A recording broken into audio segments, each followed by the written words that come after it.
Sobat Study everyone.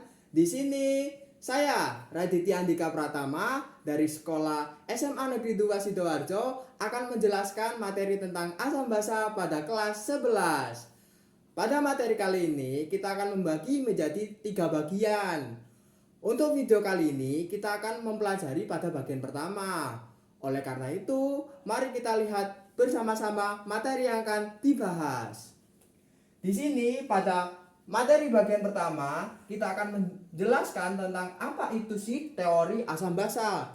Kemudian kita akan menjelaskan juga macam-macam asam basa pada kehidupan sehari-hari yang kita gunakan, teman-teman. Oke, tanpa banyak lama-lama, mari kita saksikan bersama-sama. Oke, teman-teman. Nah, kita sudah sampai di bagian pertama nih, teman-teman, dalam teori asam basa. Nah, kira-kira teman-teman tahu nggak? Kira-kira teori ini itu dicetuskan oleh siapa ya dulunya? Oke, tanpa banyak bicara, mari kita saksikan bersama-sama. Wow, siapa nih teman-teman? Svante August Arrhenius.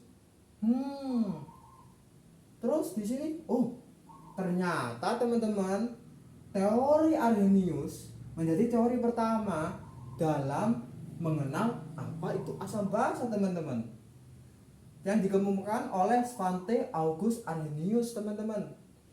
Dirinya menyatakan dalam air, jadi dia mereaksikan antara asam dengan basa dalam air, dicampur lah. Maka hasilnya itu, teman-teman, ketika dia asam, dia akan melepaskan H+ atau ion H+, ion hidrogen yang bermuatan positif, teman-teman. Kemudian jika dia basa, dia akan melepaskan OH- atau ion OH-, teman-teman, yang bersifat negatif, teman-teman. Mari kita lihat contoh soalnya agar teman-teman paham dengan teori ini. Yang pertama, di sini disajikan sebuah senyawa HCl, hidrogen klorida. Kita kan tidak tahu ini asam atau basa, teman-teman. Maka kita akan coba dengan H2O. Kita reaksikan dengan air, teman-teman. Kita tambahkan dengan H2O. Maka nanti hasilnya tuh, teman-teman, hanya akan berpisah, teman-teman. Dan Cl-nya akan membentuk sendiri, teman-teman. Jadi akan mendapatkan H dengan Cl. Nah, kita lihat H di sini bermuatan positif, kita tulis positif. Otomatis karena reaksi dari sebuah senyawa itu harus seimbang antara ion negatif dengan positif, teman-teman. Di sini data positif, berarti Cl-nya itu negatif, teman-teman.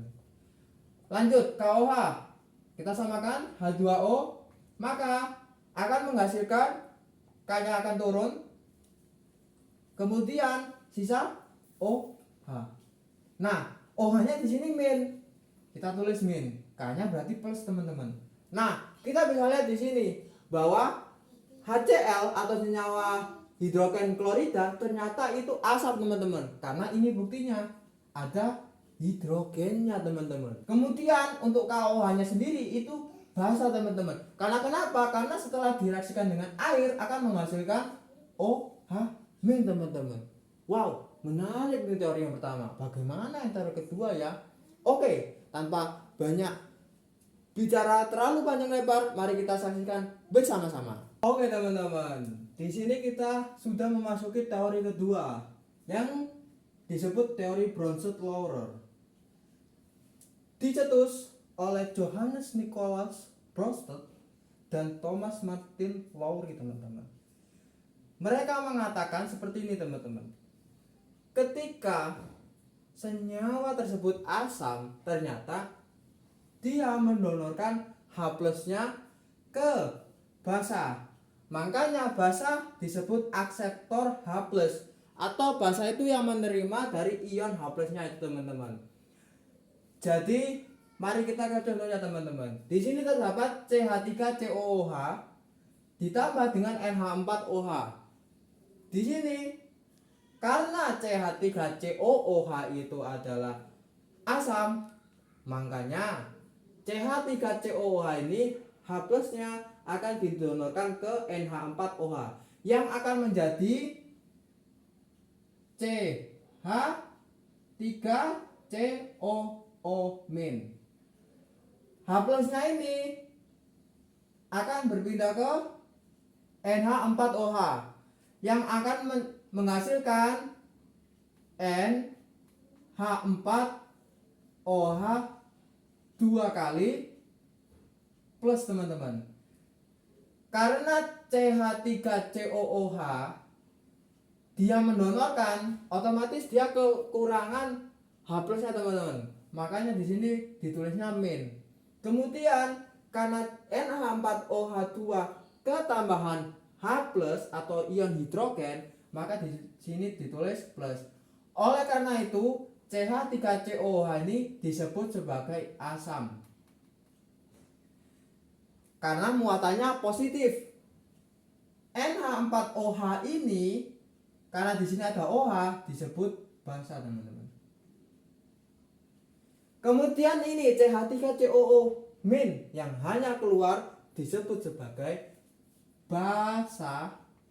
Teman-teman tambahi dengan konjugasi. Ini kebalikan dari ini. Ketika di sini asam, ketika di sini basa, berarti di sini ditulis asam. Jangan lupa ditambahi dengan konjugasi. Jadi bila ditanya mana yang termasuk asam basa konjugasi, yaitu yang pertama CH3COOH dengan CH3COO- disebut asam basa konjugasi. Kemudian yang kedua adalah NaH4OH, kemudian NH4OH 2 plus, karena disini plus, disebut asam basa konjugasi. Jadi inilah untuk teori yang kedua teman-teman. Mari kita saksikan teori yang ketiga. Oke teman-teman, di sini kita sudah memasuki teori yang ketiga nih teman-teman, yaitu teori Lewis, dicetus oleh Gilbert M. Lewis teman-teman. Di sini beliau menyatakan bahwa asam itu sendiri adalah sebagai akseptor PEB atau dia yang menerima pasangan elektron bebas.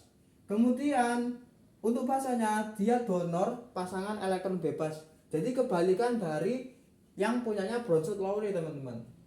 Langsung kita ke contoh soalnya. Di sini terdapat BF3 ditambah F- sama dengan BF4 plus teman-teman. Nah, pasangan elektron bebas. Berarti di sini kita harus mencari elektron valensi dari setiap masing di unsur-unsur ini teman-teman. Di sini BF3. Berarti dia senyawa terdiri dari boron dan fosfor teman-teman. Nah, untuk boron sendiri itu 5 teman-teman. Berarti elektron valensinya itu 3.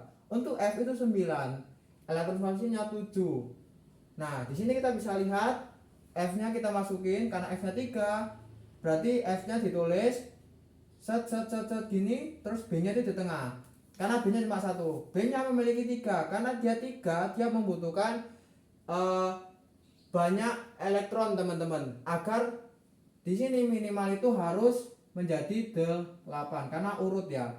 Nah, fosfor di sini itu sudah mendapatkan dari boronnya teman-teman, yaitu dengan melakukan ikatan kovalen rangkap 1 teman-teman. Jadi F-nya di sini atom dari B ini itu terikat oleh F dan B. Jadi sama-sama memiliki kepunyakan gitu. Nah, di sini F-nya sudah lengkap, ada 8 teman-teman F-nya. Kita hitung ya, 1 2 3 4 5 6 7 8. Tapi B-nya itu cuman apa teman-teman?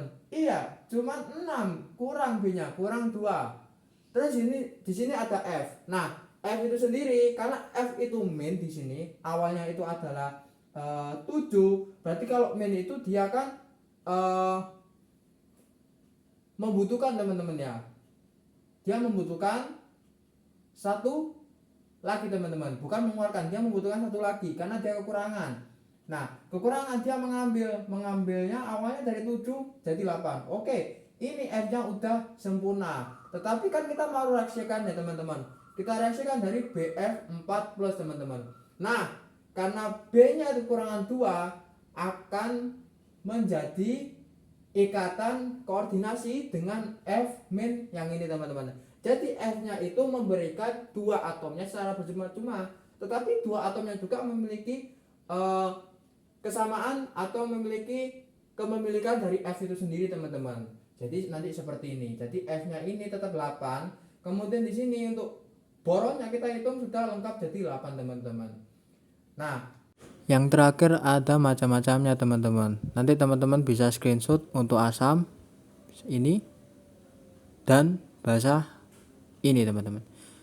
Sekian, terima kasih atas perhatiannya, teman-teman. Semoga bermanfaat. Wassalamualaikum warahmatullahi wabarakatuh.